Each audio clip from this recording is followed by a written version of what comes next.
Assalamualaikum warahmatullahi wabarakatuh. Perkenalkan, nama saya Muhammad Ramadan Al-Fikri dari kelas 11 CKRA absen 16. Kali ini saya akan membahas tentang sistem penggapaian konvensional. Sistem penggapaian konvensional adalah sebuah sistem pada kendaraan bermotor yang berfungsi untuk membangkitkan tenaga baterai 12 volt menjadi tegangan tinggi 10 volt yang kemudian disalurkan ke masing-masing silinder sehingga menghasilkan loncatan bunga api pada busi yang dibutuhkan untuk proses pembakaran. Sistem penggapaian konvensional memiliki beberapa fungsi utama, yaitu 1. Menyediakan loncatan bunga api pada busi dalam waktu yang tepat untuk membakar campuran udara dan bahan bakar.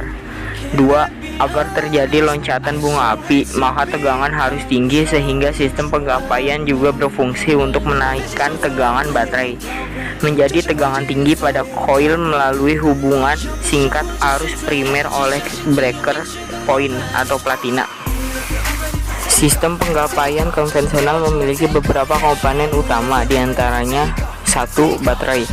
Dalam sistem penggapaian, baterai ini berfungsi untuk menyediakan arus listrik voltage rendah 12 volt untuk ignition coil. 2. Ignition coil berfungsi untuk menaikkan tegangan baterai 12 menjadi tegangan tinggi 10 kV atau lebih yang dibutuhkan untuk penggapaian atau meloncatkan bunga api pada busi.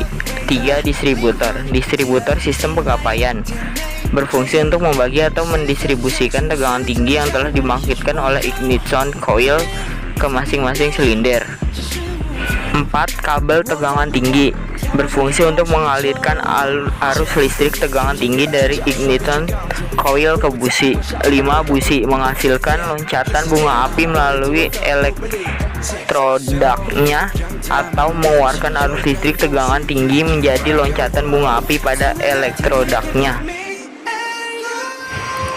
Cara kerja sistem penggapaian konvensional pada platina membuka. Ketika nok distributor berputar, kemudian membuka kontak platina, maka arus primer atau arus yang mengalir pada kumparan primer coil akan terputus secara tiba-tiba. Pemutusan arus ini akan mengakibatkan induksi elektromagnetik pada kumparan sekunder coil. Tegangan akan dibangkitkan menjadi 10 kV atau lebih. Arus yang telah dibangkitkan di kumparan sekunder coil ini akan dialirkan ke rotor dan didistribusikan ke masing-masing busi. Busi yang teralir arus tegangan tinggi akan menjadi loncatan bunga api untuk membakar campuran udara dan bahan bakar.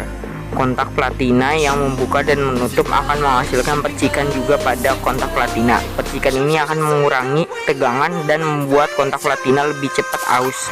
Merugikan tegangan karena pemutusan arus primer akan terhambat akibat percikan api. Untuk itulah ada kondensor yang akan menyerap tegangan dan menyimpannya sehingga loncatan bunga api pada platina dapat diminimalisir.